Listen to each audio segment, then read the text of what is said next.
नमस्कार दोस्तों, स्वागत है आप सभी का इस नए वीडियो में।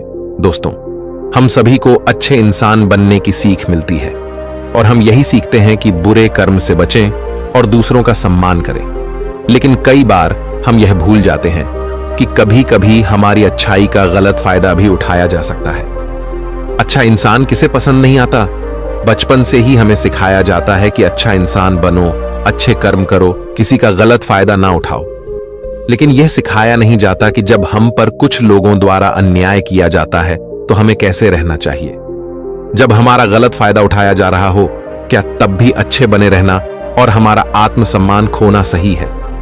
जब एक अच्छे इंसान का हक जबरदस्ती छीना जा रहा हो, क्या तब भी अच्छे बने रहना ठीक है? दोस्तों, अच्छा होना आजकल एक आदर्श माना जाता है। जैसे कि आपने अपने आसपास के लोगों को यह कहते सुना होगा कि देखो वह इंसान कितना ज्यादा अच्छा है।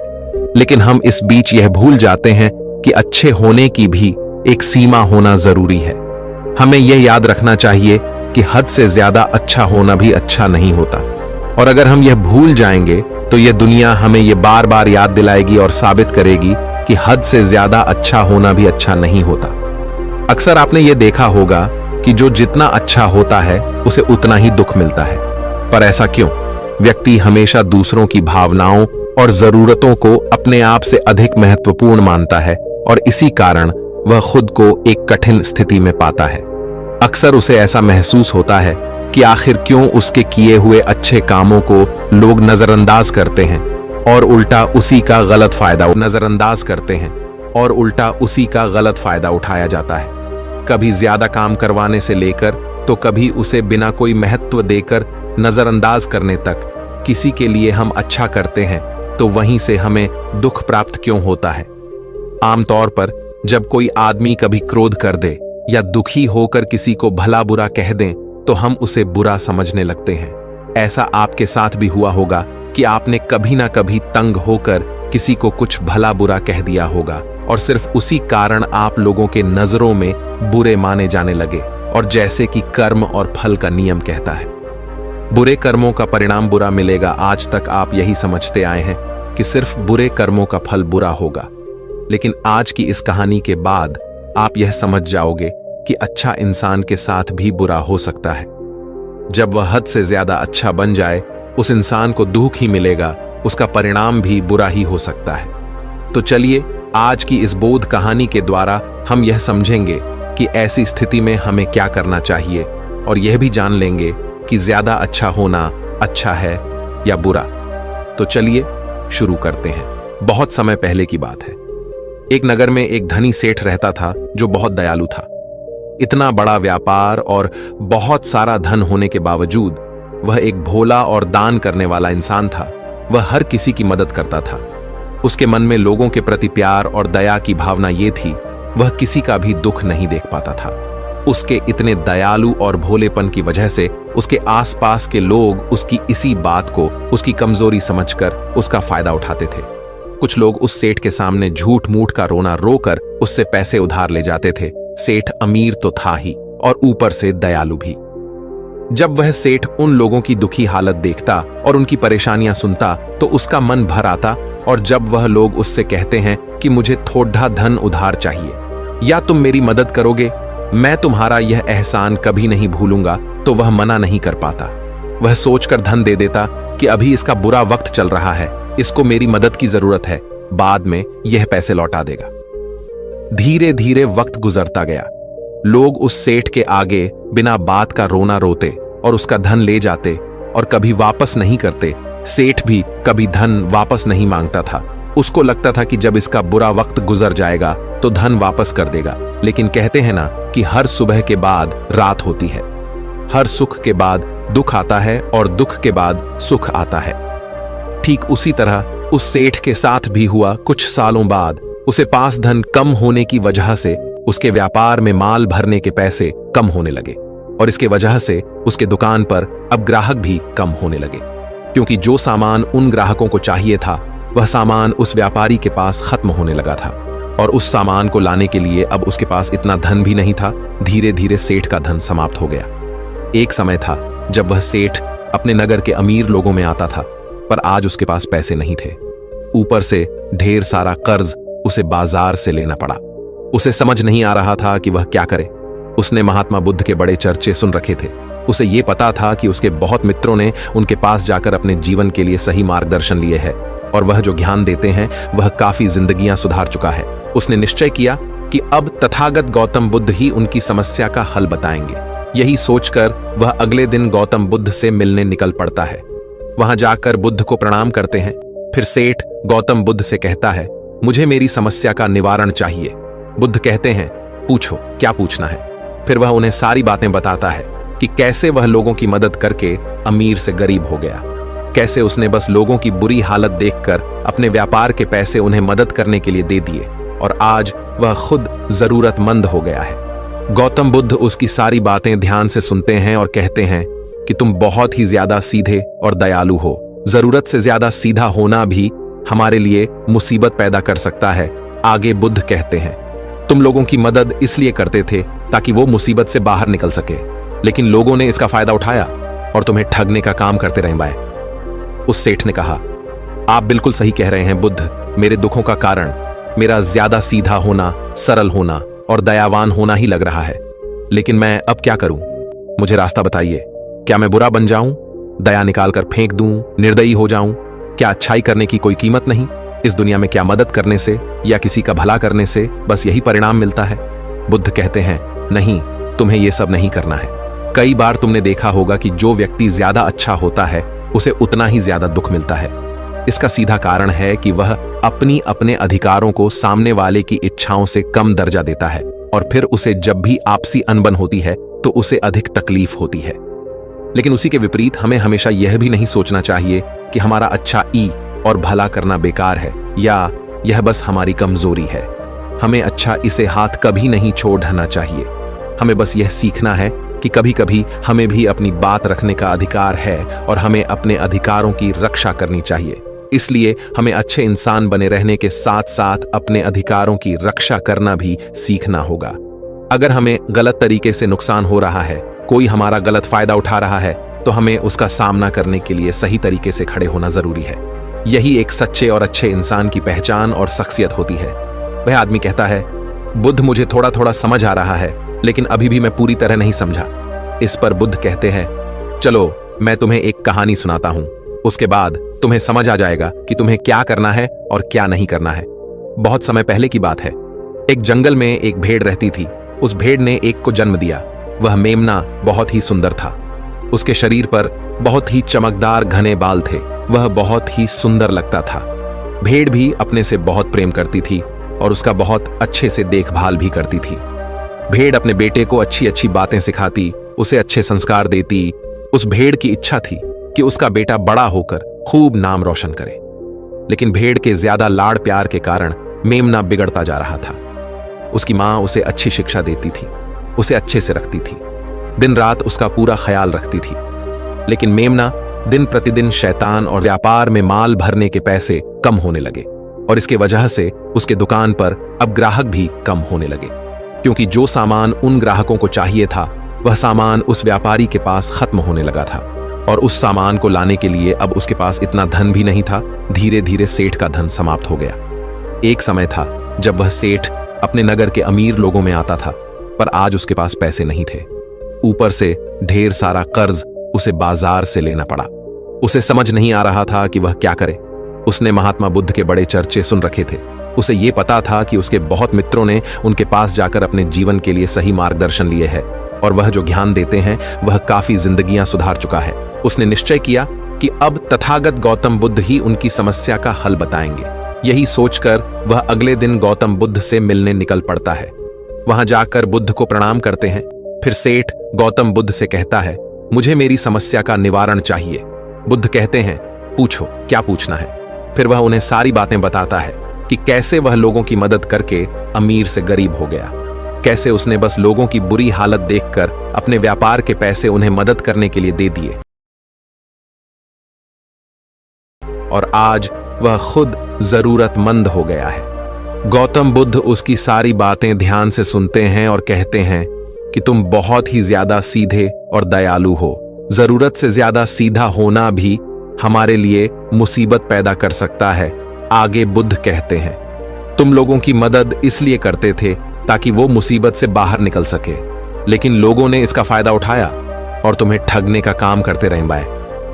उस सेठ ने कहा, आप बिल्कुल सही कह रहे हैं बुद्ध। मेरे दुखों का कारण मेरा ज्यादा सीधा होना, सरल होना और दयावान होना ही लग रहा है। लेकिन मैं अब क्या करूं? मुझे रास्ता बताइए। क्या मैं बुरा बन जाऊं, दया निकालकर फेंक दूं, निर्दयी हो जाऊं? क्या अच्छाई करने की कोई कीमत नहीं? इस दुनिया में क्या मदद करने से या किसी का भला करने से बस यही परिणाम मिलता है? बुद्ध कहते हैं, नहीं, तुम्हें यह सब नहीं करना है। कई बार तुमने देखा होगा कि जो व्यक्ति ज्यादा अच्छा होता है उसे उतना ही ज्यादा दुख मिलता है। इसका सीधा कारण है कि वह अपने अधिकारों को सामने वाले की इच्छाओं से कम दर्जा देता है, और फिर उसे जब भी आपसी अनबन होती है तो उसे अधिक तकलीफ होती है। लेकिन उसी के विपरीत हमें हमेशा यह भी नहीं सोचना चाहिए कि हमारा अच्छा ई और भला करना बेकार है या यह बस हमारी कमजोरी है। हमें अच्छा इसे हाथ कभी नहीं छोड़ना चाहिए।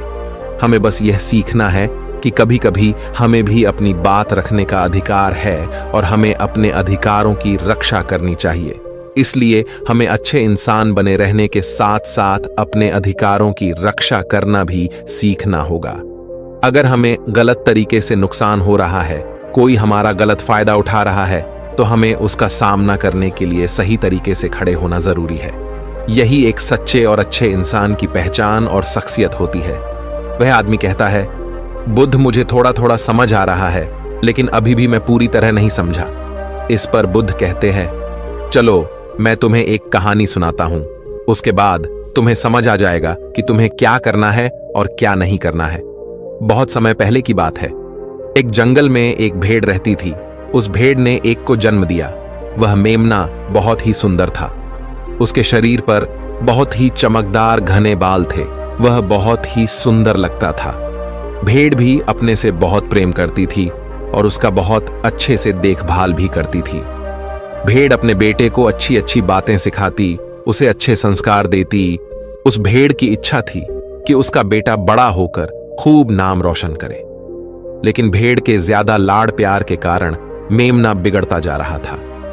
उसकी मां उसे अच्छी शिक्षा देती थी, उसे अच्छे से रखती थी, दिन रात उसका पूरा ख्याल रखती थी। लेकिन मेमना दिन प्रतिदिन शैतान और जिद्दी होता चला गया। वह अपनी मां की किसी भी बात को ध्यान से नहीं सुनता और ना ही किसी बात पर ध्यान देता। उसे हर पल ऐसा ही लगता कि मेरी मां मेरा इतना ख्याल रखती हैं, और इसी कारण वह खुद की जिम्मेदारी नहीं लेता था, ये सोचकर कि उसकी मां उसे किसी भी संकट से निकाल लेगी। वह धीरे धीरे गैर जिम्मेदार होता जा रहा था और अब उस भेड़ का लाड़ और प्यार उसी के मेमने के अच्छे और जिम्मेदार बनने में रुकावट बन गई थी। फिर एक दिन वह मेमना घूमता घूमता पास के जंगल में जा पहुंचा। वह मेमना पहली बार जंगल में गया था। उससे पहले बार जंगल में जान का मौका मिला था। वह जंगल की सुंदरता को देखकर चकित रह गया। उसने कभी इतनी सुंदर चीज नहीं देखी थी। इतनी सुंदर पौधे, रंग बिरंगे फूलों को देखकर बहुत ही प्रशंसा हुई। उसे ये सब देखकर बहुत अच्छा लगा। फिर उसने झांकियों के कुछ पत्तियां खाई।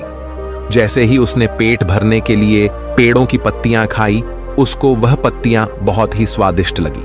अब तो वह मेमना रोज जंगल में जाने लगा और वहां जाकर पेड़ पौधों को नुकसान पहुंचा रहा था।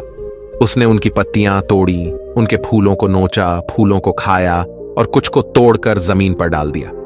उसमें मेमने को इस बात की बिल्कुल भी परवाह नहीं थी कि वह क्या कर रहा है। उसको इस बात का पता ही नहीं था कि जंगल में कोई खतरा भी है।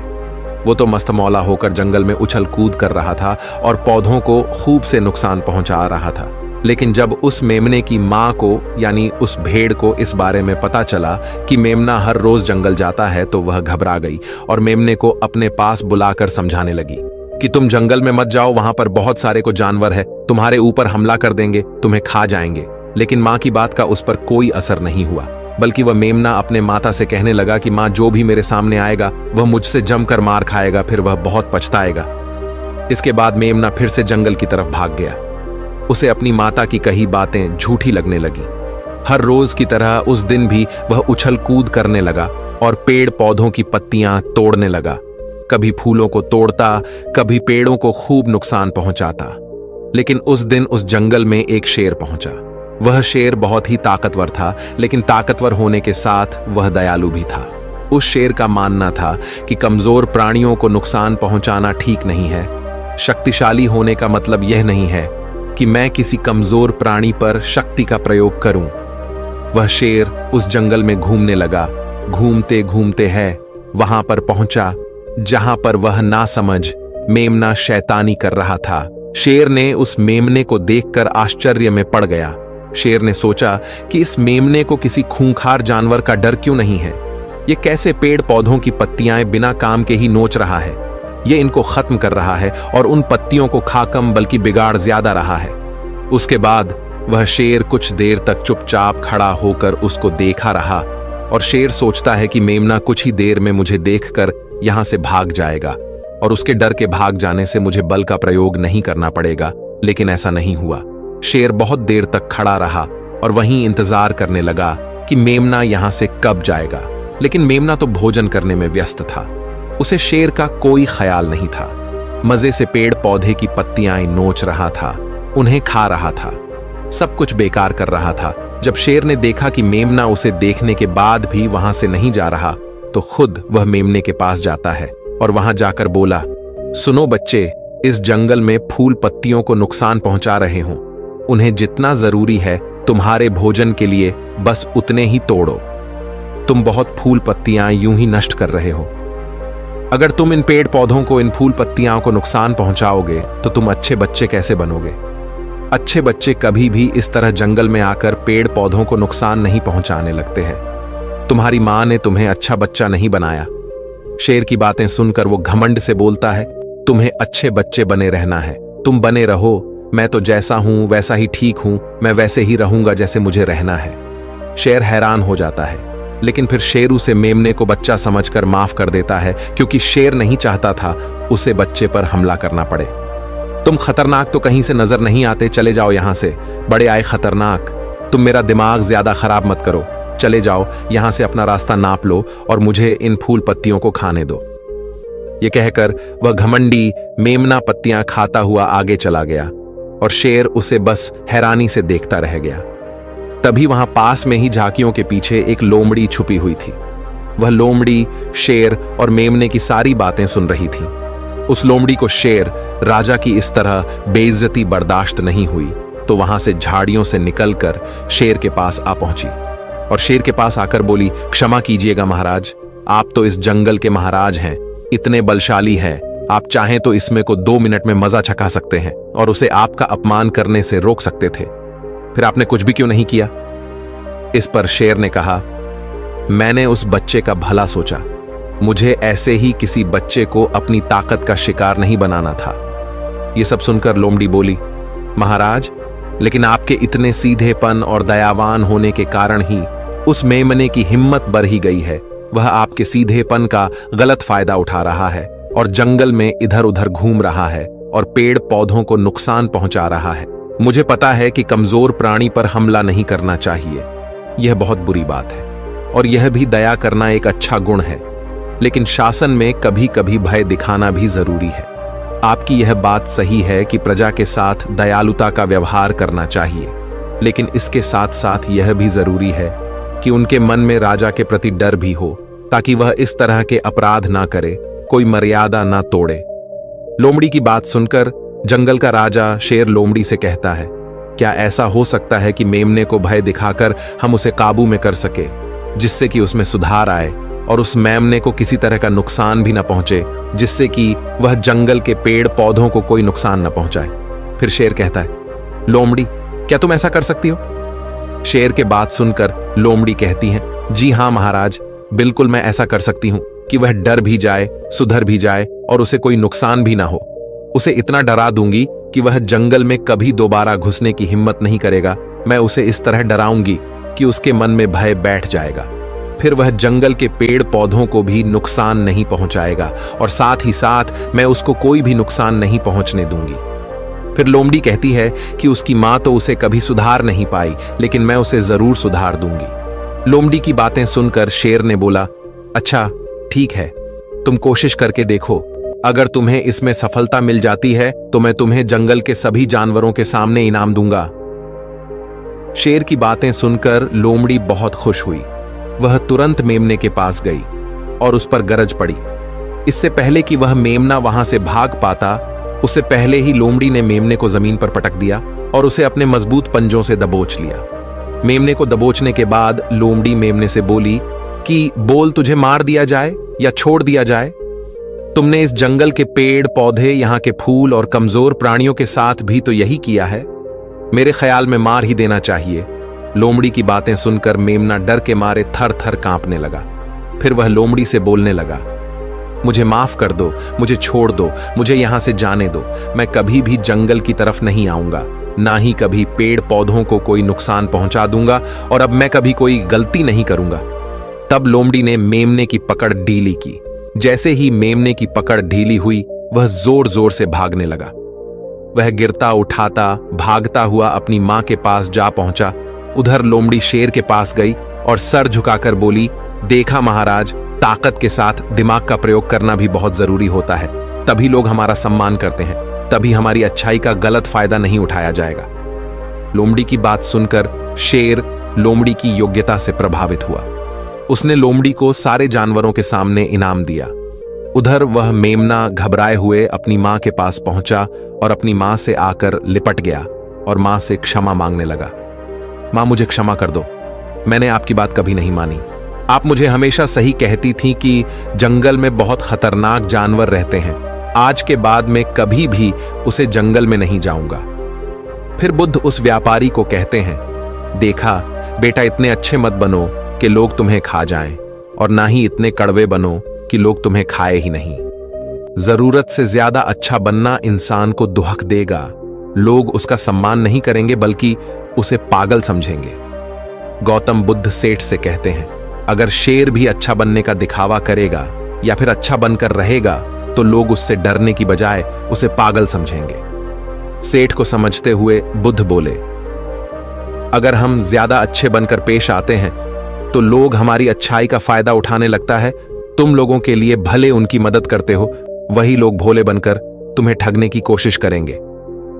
तुम्हें लोगों की मदद करना छोड़ना नहीं, बल्कि समस्या सुनकर उसे धन देने की बजाय उन्हें समाधान देने की कोशिश करो। अगर धन की आवश्यकता पड़े तो थोड़ा बहुत धन दे सकते हो, लेकिन हर समस्या का समाधान धन से करने की वजह निवारण से करो। इससे वही लोग तुम्हारे पास समस्या लेकर आएंगे जिनको हकीकत में दिक्कत है। पैसे ठगने वालों से तुम्हें मुक्ति मिल जाएगी। सेठ बुद्ध को प्रणाम करता है और धन्यवाद कहकर वहां से चला जाता है। फिर वह वैसा ही करता है जैसा बुद्ध बताते हैं, और कुछ ही सालों में वह पहले जैसा धनवान बन जाता है। तो दोस्तों, आपने आज के इस वीडियो से क्या सीखा वह मुझे आप कमेंट में बता सकते हैं। इसी के साथ मैं उम्मीद है कि आपको आज की वीडियो पसंद आई होगी। तो इस वीडियो को उस इंसान को शेयर करें जिससे यह कहानी सुनने की जरूरत है, और उसी के ठीक बाद चैनल को सब्सक्राइब करें।